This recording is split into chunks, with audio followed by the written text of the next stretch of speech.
Genesis chapter 21. Beresheet, Kaf Aleph, chapter 21. Adonai pakad et Sarah ka'asher amar, vayas Adonai leSarah ka'asher diber. And the Lord remembered Sarah as he had said, and the Lord did to Sarah as he had spoken. Vatahal vateled Sarah leAvraham ben lezikunav lamoed asher diber oto Elohim. And Sarah conceived and bore a son to Abraham in his old age. That was her old age too, but that's my own adding in. The verse only says his old age, and it must be implying something if it's talking about his old age only, not her old age, because she wasn't, like they say, a young spring chicken at that time either. But anyway, at the time of which God had spoken to him. Vayikra Avraham et Shem beno hanolad lo asher yalda lo Sarah Yitzchak. This is a threefold language. And Abraham named his son, who had been born to him. If it's son, then it's a little bit redundant already, but it's his son, who had been born to him, who Sarah had born to him, Isaac. His son, who had been born to him, that Sarah gave birth to him. Okay. We have no confusion about who this is in terms of his lineage. Vayamar Avraham et Yitzchak beno ben shmonat yamim ka'asher tzivah oto Elohim. And Abraham circumcised his son Isaac when he was 8 days old, as God had commanded him. V'Avraham ben me'at shana v'yivaled lo et Yitzchak beno. And Abraham was 100 years old when his son Isaac was born to him. Vatomer Sarah. Okay, so I just pointed out in something that I wrote recently that I compared this to a verse in Isaiah, I think it's like 65 or something, 62, somewhere in the late 60s, in Isaiah, where it says if someone will be 100 years old and they will die, he will be considered young. Something like that. Like, and if he dies before 100, he's considered a sinner. This is like in the future, in the redemption. So we see the first characters in redemptive history, which is Abraham and his son Isaac, were being specified with this number of 100 years old. It shows that I pointed out, I made a connection between the very beginning of redemptive history, the starting of the Hebrew people, and eventually the Jewish nation, Israel. Now it was just the Hebrews, but it was, let's just say, God's people. Let's put it that way. And this number of 100 years old was specified, and this takes us all the way to the end times when 100 years will be considered young, and that's something I pointed out. Now, verse 6. Vatomer Sarah tzachok asa li Elohim kol hashomea yitzachak li. And Sarah said, God has made joy for me. Whoever hears will rejoice over me. Vatomer mi milel l'Avraham ha'enika banim Sarah hiladti ben lezikunav. And she said, who would have said to Abraham that Sarah would nurse children?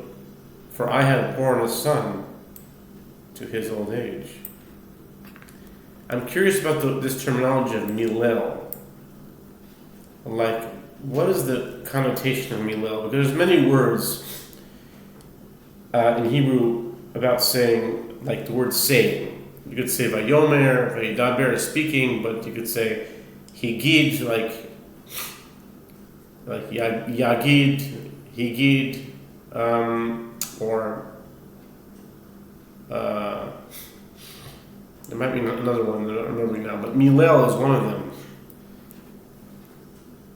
Saper is one of them, to tell over. There's many different words, but yimalel, the verse I'm thinking of, mi malel, givorot Hashem, who will maybe proclaim. Anyway, I wonder why milel is chosen here. It's also 100. Lamed is 60. Mi milel Abraham. Maybe. Okay, it's a thought. ויגדל הילד ויגמל ויעש אברהם משתה גדול ביום היגמל את יצחק. And the child grew and was weaned, and Abraham made a great feast on the day that Isaac was weaned. I'm not sure what the day was. Was that 8 days? What's Rashi say? Let's see. What was that day? 8? At the end of 24 months. So 2 years. He gets that from Genesis Rabbah 53:10 and Ketubot 68.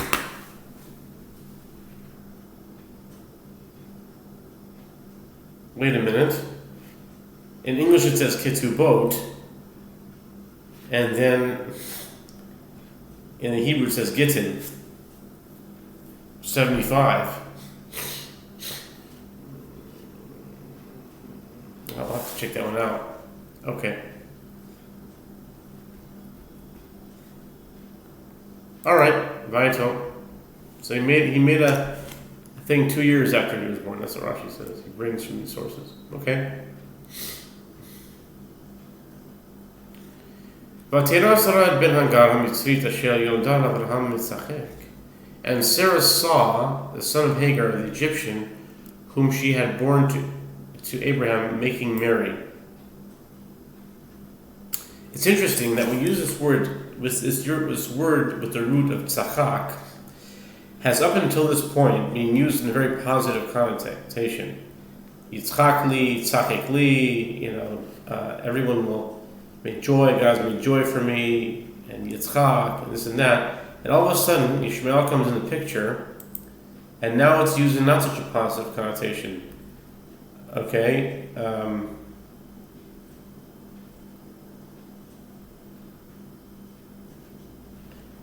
Making merry, Rashi says it's an expression of idolatry, as it says concerning the egel.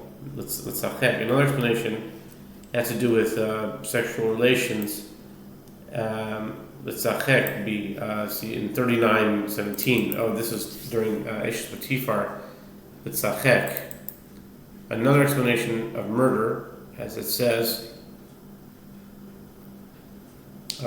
in Samuel 2:14, 2 Samuel 2:14. Let the boys get up now to sport. Before us, okay. This is when they had the battle of the 12. The 12 from each, from David, from Benjamin and Yehuda. They fought, they killed each other. And it says Vayisachaku. So I guess Rashi is assuming that a sin is interchangeable with a tzaddik. Tzaddik. Okay, anyway. Anyway. Okay. So it could be any one of these 3 sins that Ishmael was involved with, that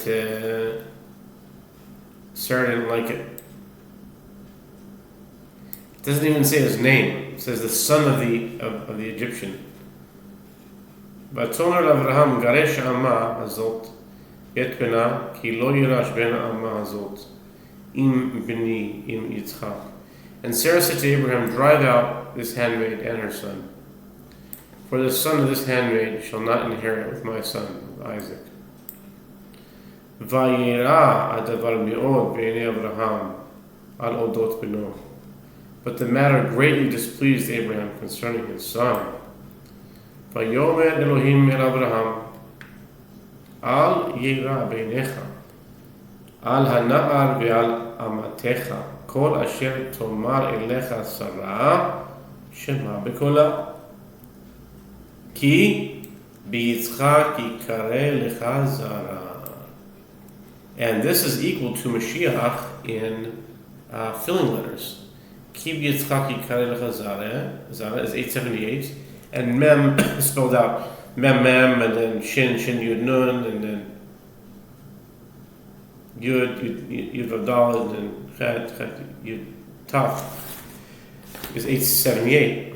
And God said to Abraham, be not displeased concerning the lad and concerning your handmaid. Whatever Sarah tells you, hearken to her voice, for in Isaac will your seed be called. Kol asher tomar elecha Sarah shema b'kola. I wonder what that gematria is. Let's see. 2305. Kol asher tomar elecha Sarah shema b'kola. 2305, 39. I'm not getting anything. It's here. Shema b'kola. 547. No, I'm not. I mean, yeah, it must be something, but I'm not getting anything. Okay. V'gam et ben ha'ama legoy asimenu ki zerachahu. But also, the son of the handmaid I will make into a nation because he is your seed.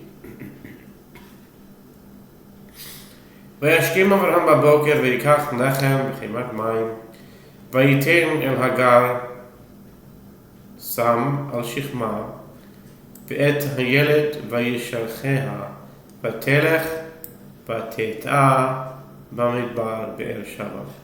And Abraham arose early in the morning, and he took bread and a leather pouch of water, and he gave them to Hagar and placed them on her shoulder and the child, and he sent her away.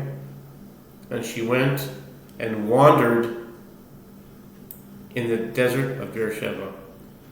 Wow.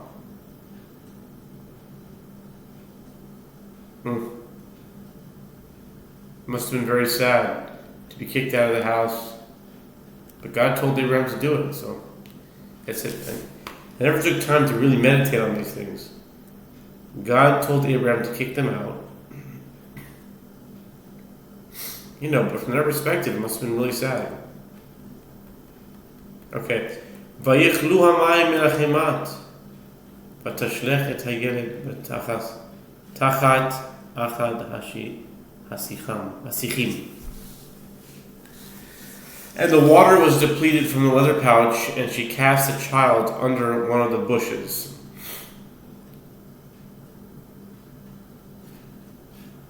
ותלך ותשב לה מנגד הרחק כמתחווה קשת. כמתחווה קשת, כי אמרה אל אראה במות הילד ותשב מנגד ותישא את קולה היטב. And she went and sat down from afar at about the distance of 2 bow shots.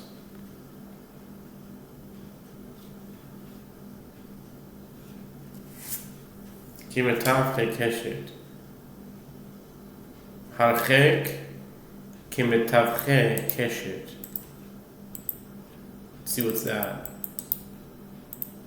1206, 893. Kimetavchi Keshet, 893. That came up today. That number came up today, 893. Actually, it came in the form of 983, but it absolutely came up today. So I'm going to put that one down. Kimetavchi Keshet. Harche, 2 bow shots. I guess because 2 is the minimum to be plural, and if it didn't specify, so it must be 2. Kimetavche keshet.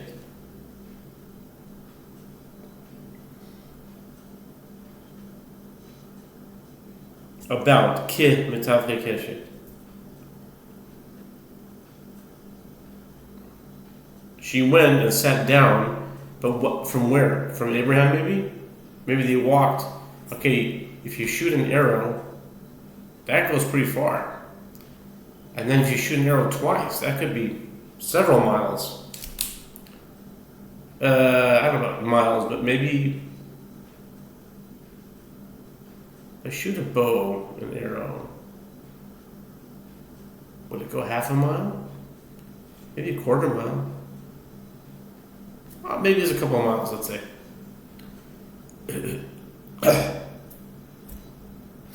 It wouldn't be more than a couple miles.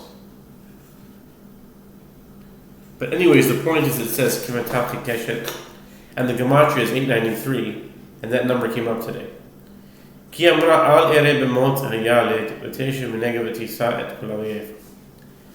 She went and sat down from afar about the distance of 2 bow shots, and she said, "Let me not see the death my child, and she sat from her far, and she raised her voice and wept. So maybe little Ishmael there, was in bad shape. Or maybe he wasn't so little anymore. I don't know. I mean, we know that the Torah is not written in chronological order, or at least we assume that. But last week's Parsha, he was circumcised, so he must have been, and if he was already old enough to be like mitzachek, so he must have been to be doing these things like killing or idolatry or sexual immorality. He must have been at least in his teens. So maybe he was a teen. He wasn't such a little boy. He was a teenager. He must have been.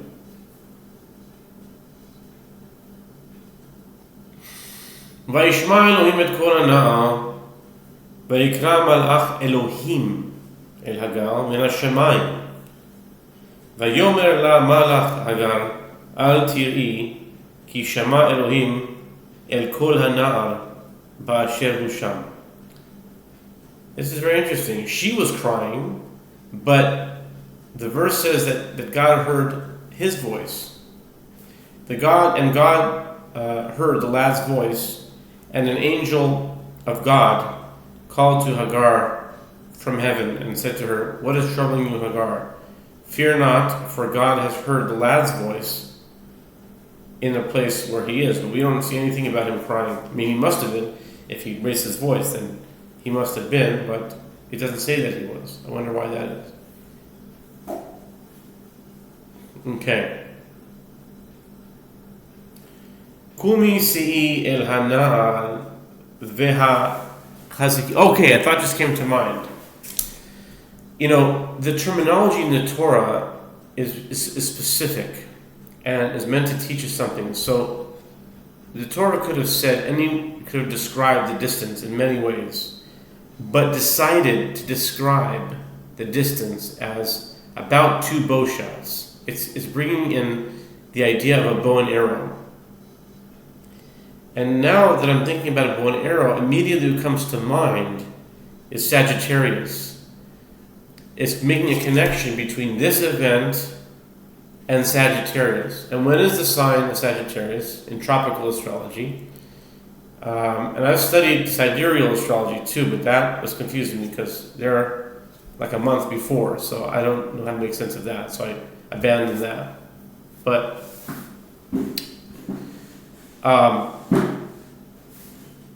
actually, if you study the sidereal astrology,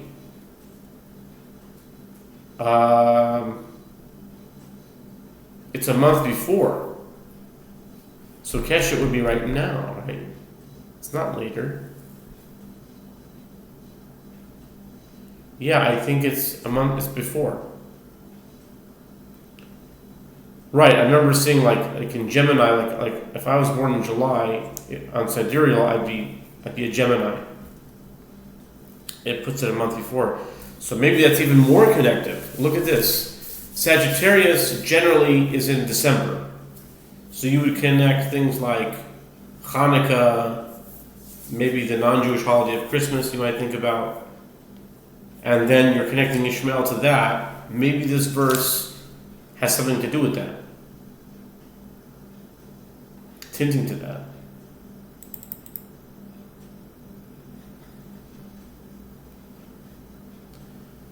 Gifts, presents, Hagar, Ishmael. I'm just trying to make sense of it because Keshet. But if you're going on the viewpoint of sidereal astrology, Sagittarius is even before that. So it's right now. So it would come out to the time when it's being read. It's usually read around November time. These parshas, these Beresheet parshas. Okay, it's just a thought. Oh yeah, we said that already. And God heard. Okay. For God has heard the lad's voice in the place where he is.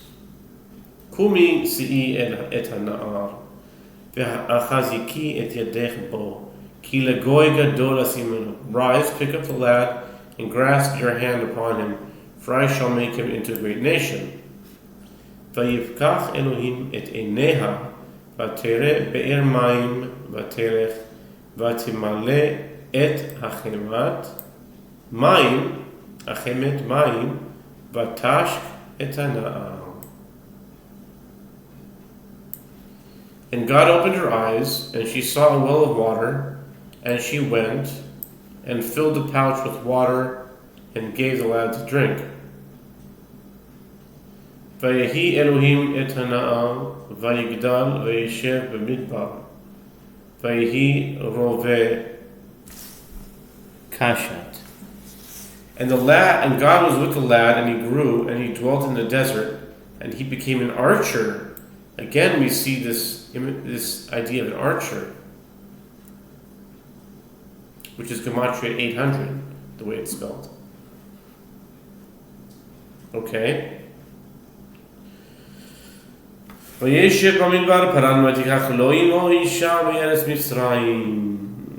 he dwelt in the desert of Paran, and his mother took for him a wife from the land of Egypt. ויהי בעת ההיא ויאמר אבימלך ופיחול שר צבאות אל אברהם לאמור אלוהים עמך בכל אשר אתה עושה. And all of a sudden now, immediately it cuts to Pichol and Avimelech. What do they have to do with it? It doesn't even have a break. It goes right into it. Now it came to pass that Avimelech and Pichol, his general, said to Abraham,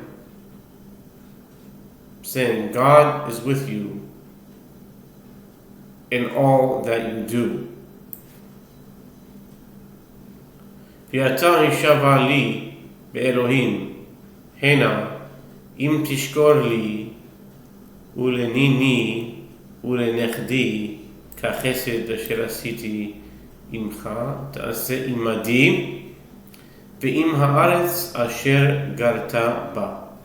And now, swear to me by God that you will not lie to me or to my son or to my grandson, according to the kindness that I have done with you, you shall do with me and with the land wherein you have sojourned. This is Gerar.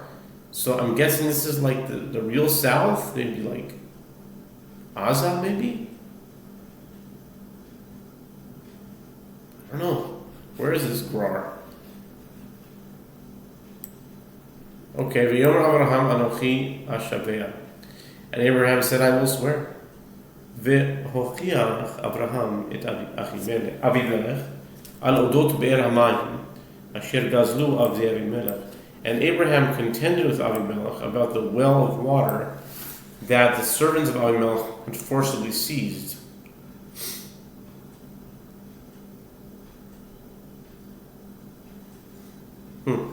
ויאמר אבימלך לא ידעתי מי עשה את הדבר הזה וגם אתה לא הגדת לי וגם אנוכי לא שמעתי בלתי היום. And Avimelech said, I do not know who did this thing, neither did you tell me, nor did I hear of it until today. ויקח אברהם צאן ובקר וייתן לאבימלך ויכרתו שניהם ברית. And Abraham took flocks of cattle and gave them to Avimelech, and they both formed a covenant. ויצב אברהם את שבע כבשות הצאן לבדהן. And Abraham placed 7 ewe lambs by themselves. ויאמר אבימלך אל אברהם, מה? הנה 7 כבשות האלה אשר הצבת לבדנה. And Abimelech said to Abraham, what are these 7 ewe lambs? I think ewe is a female, like a not too old, maybe like a teenage female, a young female lamb. I think so. Ewe lamb, which you have placed by themselves. ויאמר כי את 7 כבשות תיקח מידי בעבור תהיה לי לעדה כי חפרתי את הבאר הזאת. For he said, and he said, Abraham said, for these 7 ewe lambs You is EWE. You lambs, you shall take from my hand, in order that it be to me for a witness that I dug this well. Al ken kara lemakom hahu Beersheva, ki sham nishbeu shnehem. Therefore he named that place Beersheva, for they swore there. Now it's interesting, you think about the Akedah, it says he dwelt in Beersheva. I don't know if that was before or after, because in the Torah it's written before this. But if it was named that, then this happened before the Akedah. It's hard to know. Or maybe it was named that, and then he named it again because of this. Who knows? Anyway, let's continue. These are just questions that I would hope would be answered someday. ויכרתו ברית בבאר שבע ויקום אבימלך ופיכול שר צבאו וישובו אל ארץ פלישתים. And they formed a covenant in Beersheba, and Avimelech and Pichol his general arose, and they returned to the land of the Philistines. Vayita Eshem Beersheva vayikra sham b'shem Adonai el olam. And he planted an ashel, some kind of tree. You don't translate it, you just say ashel. The gematria is 331. And he planted an ashel in Beersheba, and he called there in the name of the Lord, the God of the world. Vayagor Avraham be'eretz Plishtim yamim rabim. And Abraham dwelt in the land of the Philistines for many days. So many cryptic things here. Why is it, the main question of this chapter 21 is what's the connection between the expulsion of Ishmael, of Hagar and Ishmael, and cutting directly into, without any breaks at all, going right back into the story of Avimelech and Fichol and over there, the wells. You definitely have a well theme because you have the well that Hagar saw and the well of Abraham. So there's a connection there. But to make sense of it, and how does that have to do with 21? And today is 21. It's the 21st day of Cheshvan. So that's the numerical, thematic, sort of recursive flow that it all circles around the numbers. No pun intended, but now that I think about it, it could be a pun because these numbers come from that circle of pi. It's all circles around the numbers. And you understand a number, the meaning, it's all recursive. It goes around, around, and around. And that's the method, that's the derech of trying to understand things here.